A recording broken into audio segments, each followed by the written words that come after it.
So now that we've talked extensively about the collect terminal operation, let's turn our attention to another very popular operation. I don't believe it's as popular as collect, but there are situations where it comes in quite handy, so you should certainly be aware of it. And you will get to use it in your programming assignment number 3.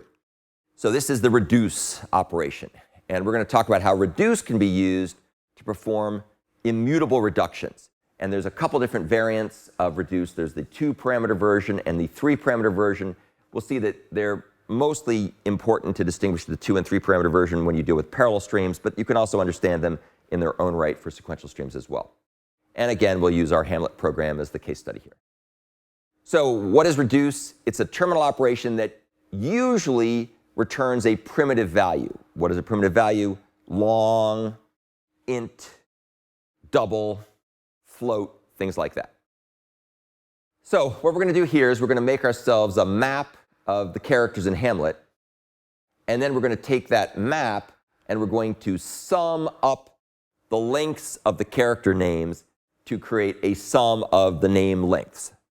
Not the world's most edifying program, but it illustrates the point we're trying to make here. So what we're doing here is we're going to convert the map into essentially a set of its values. So it just extracts out the values, ignores the keys. So the values are the lengths. We're then going to turn that values set into a stream. So now we have a stream of values. And now we're going to go ahead and reduce that stream by starting with the initial value of 0, which is like the seed, if you will, to start out with 0. And then we're going to sum all the results together using long : : sum. Pretty straightforward. This is what's called the identity. We've talked about this. Actually, I don't think we really talked a lot about this. So what this is, it's the initial value, and you have to make sure you have the identity for what kind of operation you're going to do. So for example, if we're summing, we want the identity to be 0, because 0 plus any number is that number. When we talk later about product, multiplication, you don't want 0 to be the identity, because 0 times any number yields 0, not the number, so it'll be 1. And this is also the result that comes back if there are in fact no elements in the stream whatsoever. So this particular parameter, which as you can see is a method reference, is what's known as an accumulator. And it's a stateless function, or it should be a stateless function, that combines 2 values into a single immutable reduced value. So that's going to reduce the various pieces together, so you end up with a single result. So remember, immutable means once it's created, it cannot be changed. You don't have to use a lambda expression. Sorry, you don't have to use a method reference here. You could use a lambda expression. So this is another way to write sum. I prefer this approach because it just looks cleaner, but you're welcome to do this. I think it's a little bit harder to tell at first glance what's going on. There's more syntax than is necessary, whereas this is really clear what's happening. There's also a 3-parameter version of reduce. That was the 2-parameter version. Let's take a look at the 3-parameter version of reduce. So this separates out the accumulator from the combiner.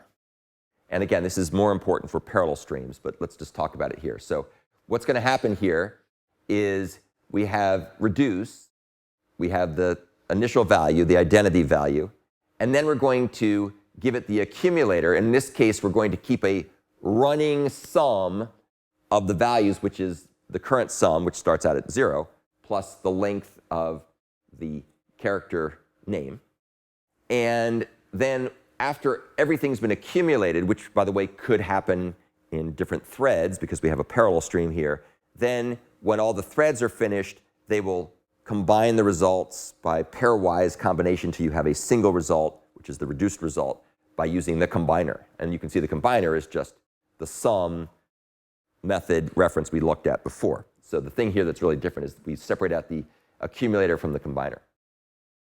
Again, this is primarily used with parallel streams. You can watch this video here for more about why you use it for parallel streams.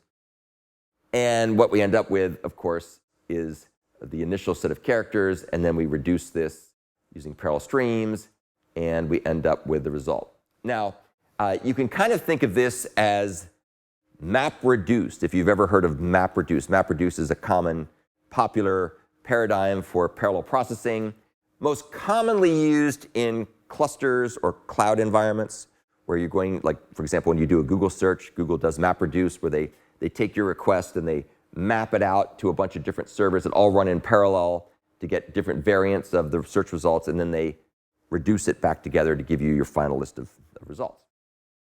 So you can think about this accumulator, which is a bifunction, as being part of the mapping phase. It's going to be run in parallel. And then reduce is the part that combines it. So that's the way to think about this. Now, keep in mind, of course, that parallel streams does not work in a cluster environment. I mean, you could use it as part of a cluster solution, but it itself is not using clusters. It's using cores in a single computer, single CPU chipset.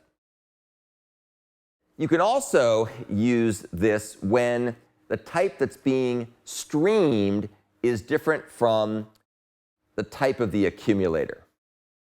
And there's an example that illustrates how this works. But in this particular case, you can see that sum here is a double, and entry is a map entry. So we have this map. We've got a bunch of different maps with different values.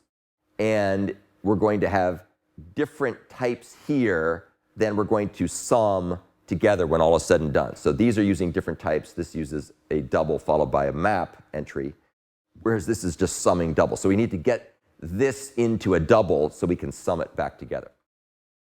So that's the end of the first discussion of the stream's reduced terminal operation.